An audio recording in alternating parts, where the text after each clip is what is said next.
Assalamualaikum warahmatullahi wabarakatuh. Selamat datang kembali untuk video saya kali ini mengenai instruksi pemilihan pada PPO ini untuk pertemuan kelima. Secara umumnya ini adalah contoh dari ilustrasi program sederhananya.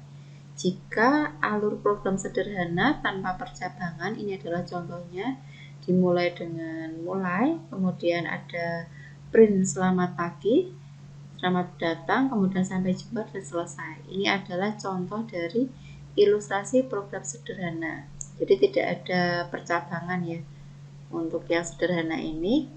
Berbeda dengan ilustrasi percabangan sederhana. Ini yang paling sederhana seperti ini. Dimulai dengan mulai atau start, kemudian ada print selamat pagi, selamat datang, kemudian ada percabangan sederhana atau pertanyaan sederhana, misalkan apakah mau keluar? Jika iya, maka akan sampai jumpa, dan jika kita menjawab tidak, maka yang keluar adalah tidak jadi keluar. Kemudian selesai. Ini adalah contoh dari ilustrasi percabangan sederhana. Untuk rangkaian instruksi pemrograman yang kita tulis akan diterjemahkan oleh interpreter secara sekuensial dari atas ke bawah atau dari top to bottom. Kemudian kita dapat menggunakan sebuah perintah control flow statement untuk beberapa hal. Yang pertama, kita dapat mengeksekusi perintah secara kondisional, kemudian dapat menyatakan perulangan. Untuk control flow statement atau dikenal dengan struktur kontrol merupakan sebuah unit dasar dalam sebuah logika pemrograman, di mana secara garis besar itu terdapat 3 macam struktur, yaitu runtunan, pemilihan, ataupun perulangan. Runtunan atau sekuensial, pemilihan atau decision, kemudian perulangan atau repetition. Untuk pemilihan sendiri, terdapat 2 statement instruksi, yaitu pada Java itu sendiri ya. Yang pertama ada statement if, ada if else, kemudian ada statement switch. Ini adalah contoh dari instruksi pemilihan untuk Java. Kemudian untuk lebih jelasnya mengenai statement if ini digunakan untuk pemilihan dengan terlebih dahulu melakukan pengujian kondisi mengenai sebuah ekspresi, di mana rangkaian statement pada if ini akan dikerjakan apabila ekspresi tersebut bernilai benar atau true. Sedangkan jika ekspresi bernilai salah atau false, maka pernyataan di dalamnya tidak akan dikerjakan. Contohnya di sini mengenai bentuk statement if. Untuk ekspresi di sini adalah sebuah kombinasi dari operasi relasional, kondisi di mana nilai yang dihasilkan berupa nilai boolean true atau false, di mana pernyataan akan dikerjakan apabila ekspresi bernilai true atau benar. Contohnya di sini, jika X lebih dari 5, maka X lebih dari 5. Ini akan sistem yang keluar adalah system.out.println X lebih dari 5. Ini adalah contoh bentuk dari statement if. Ini dalam flowchartnya seperti ini. Ini adalah contoh dari flowchart, yaitu bagaimana mulai yang tadi, yang di atas itu tadi pada slide pertama. Kemudian kita akan masuk ke ekspresi. Ekspresinya apa? Apakah ya atau tidak? Jika tidak, dia akan langsung ke selanjutnya atau selesai. Kemudian jika dia ya, dia akan menyelesaikan statement selanjutnya. Perhatikan juga tanda kurung kurawal yang digunakan untuk menyatakan sebuah blok, di mana pernyataan yang menyatakan awal blok ini merupakan pernyataan yang menyatakan awal blok pernyataan dan akhir dari blok pernyataan. Jadi kalau ada pembukaan kurung kurawal harus ada ditutup dengan kurung kurawal juga. Selanjutnya, jika kita menuliskan perintah kondisi menggunakan if tanpa menyertakan kurung kurawal buka tutup, maka hanya satu garis kode yang dianggap merupakan statement dalam pernyataan kondisi. Jadi kalau ada seperti ini, maka yang akan dianggap adalah hanya baris yang pertama saja, baris yang keduanya tidak, karena tidak ada kurung kurawalnya. Contohnya seperti ini, jika ada sebuah toko buku, mereka memberikan hadiah berupa perlengkapan sekolah kepada pembeli yang belanja di atas 100.000, maka contoh dari pernyataannya adalah seperti berikut. Mengenai public class ini, public classnya di sini adalah hadiah. Kemudian belanjanya ini 0, kemudian total belanjanya ini dihitung dulu, apakah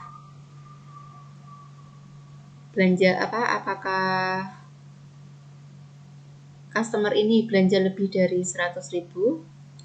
Kemudian dapat dilihat pada baris ke berapa ini yang ada tulisannya ini ya, yang ada tulisannya cek apakah dia belanja di atas 100.000. Kemudian maka bentuk statementnya adalah if kurung buka belanja lebih dari 100.000, maka akan mendapatkan ucapan yaitu selamat, Anda mendapatkan hadiah. Kemudian apa yang dihasilkan? Terima kasih. Ini adalah contoh dari statement dari pembelian belanjaan yang lebih dari 100.000 yang mendapatkan hadiah. Namun jika tidak, dia hanya mendapatkan ucapan terima kasih. Untuk statement if else, yaitu ketika instruksi pemilihan menggunakan statement if kemudian menemukan sebuah kondisi yang ekspresi bernilai true, maka rangkaian pernyataan di dalamnya akan dikerjakan. Kemudian, namun apabila kondisi ekspresi bernilai false, maka statement if tidak akan menjalankan perintah apapun. Sehingga dalam sebuah kasus tertentu, kita dapat menggunakan statement if else untuk menambahkan alternatif lain apabila kondisi ekspresi pada statement if tidak bernilai true atau false. Contohnya seperti ini. If x lebih dari 5, kemudian else jika x kurang dari sama dengan 5. Ini adalah contoh dari penulisan statement if else. Untuk contoh kasusnya seperti ini, bisa dilihat. Kalau nilai siswa lebih besar 70, maka dinyatakan lulus, kalau tidak dia akan gagal. Kemudian contohnya seperti ini, kita akan memasukkan nama petani. Ini adalah contoh hasilnya. Kemudian kita akan memasukkan nilai. Nilainya dia berapa? Nilainya dia 89. Kemudian setelah itu kita enterkan. Kemudian kita akan mendapatkan tulisan apa? Selamat petani kode, Anda lulus karena apa? Nilainya adalah lebih dari 70. Karena jika di bawah 70 maka dia akan mendapatkan statement yaitu maaf, namanya siapa, Anda gagal. Ini adalah contohnya. Mengenai statement if else if, yaitu statement if ini untuk pemilihan atau perbandingan dapat memiliki lebih dari sebuah kondisi. Statement if else if dapat digunakan untuk permasalahan tersebut. Maksudnya di sini kalau tadi kan dua kondisi. Kalau if else if yaitu lebih dari, untuk membandingkan lebih dari satu kondisi. Juga dapat digunakan untuk mengatasi permasalahan di mana kondisi dengan banyak alternatif dan banyak pilihan. Ini contohnya ya, sedikit lebih rumit kalau dapat dilihat di sini. Bisa dilihat. Kemudian saya lanjutkan. Ini adalah format kondisi dengan menggunakan Java seperti ini.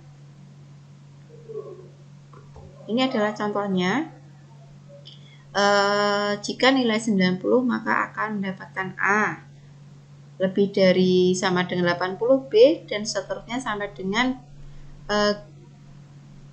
berarti kalau mendapatkan nilai E berarti dia nilainya itu kurang dari 40 atau maksimal 39. Jika pada saat kita menginputkan nilai, misalkan kita menginputkan nilai 30, maka apa yang dihasilkan? Yang dihasilkan adalah dia akan mendapatkan grade E atau nilai E. Sedangkan kalau kita memasukkan nilai 60, kita akan mendapatkan hasil yaitu grade C. Kita dapat melihat pada statement yang ada pada layar kalian. Ini adalah contoh keduanya mengenai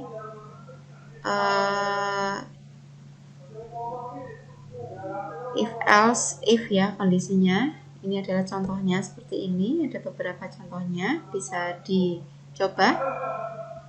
Kemudian untuk jika kelas tersebut dijalankan, ini misalkan sudah diketikkan semuanya, ini adalah hasilnya, kita akan menginput apa, yaitu misalkan name, nama, tugas, mid, akhir, kemudian total score. Ini yang dihasilkan adalah nilai huruf. Nilai hurufnya apa? Jadi setelah kita memasukkan semuanya, total score, maka kita akan mendapatkan nilai hurufnya B. Ini adalah contoh dari output program yang dibuat sebelumnya seperti ini. Selanjutnya adalah nested if else, yaitu digunakan untuk menyebutkan suatu statement if else yang berada di dalam statement if else yang lain.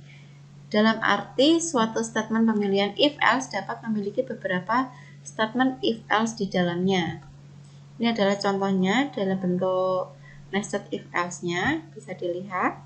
Kemudian ini adalah bentuk dari flowchart-nya, yaitu dengan lingkaran hitam itu adalah mulainya.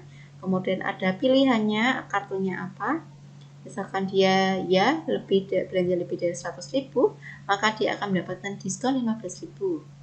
Kemudian dia akan selesai. Kemudian jika dia tidak belanja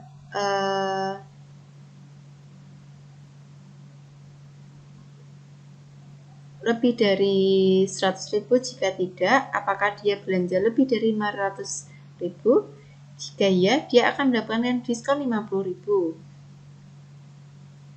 Kemudian jika tidak, dia akan langsung ke statement tidak. Di sini dia akan kembali ke selesai.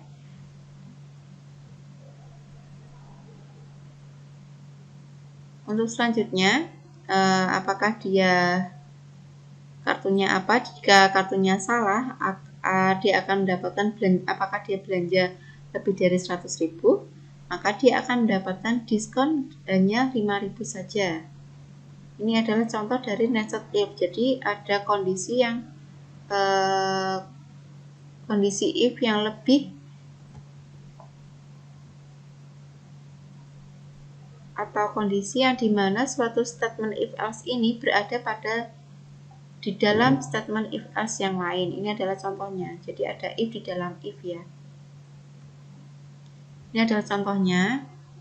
Di sini ada source code-nya, source code Java-nya.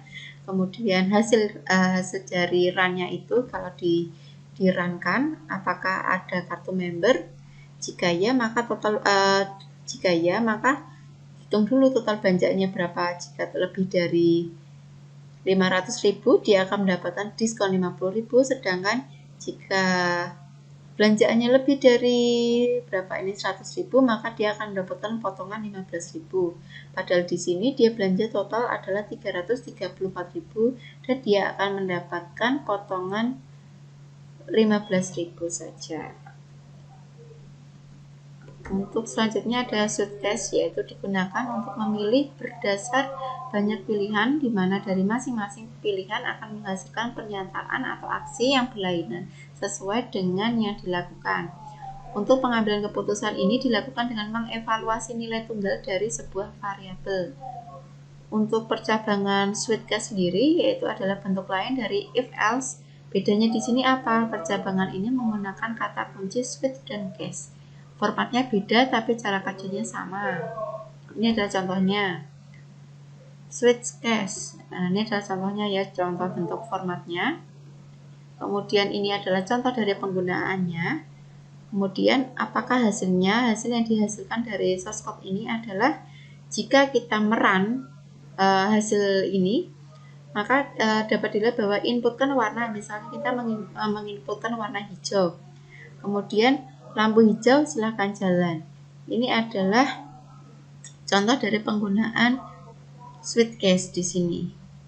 Sekian dulu untuk materi hari ini. Terima kasih. Wassalamualaikum warahmatullahi wabarakatuh.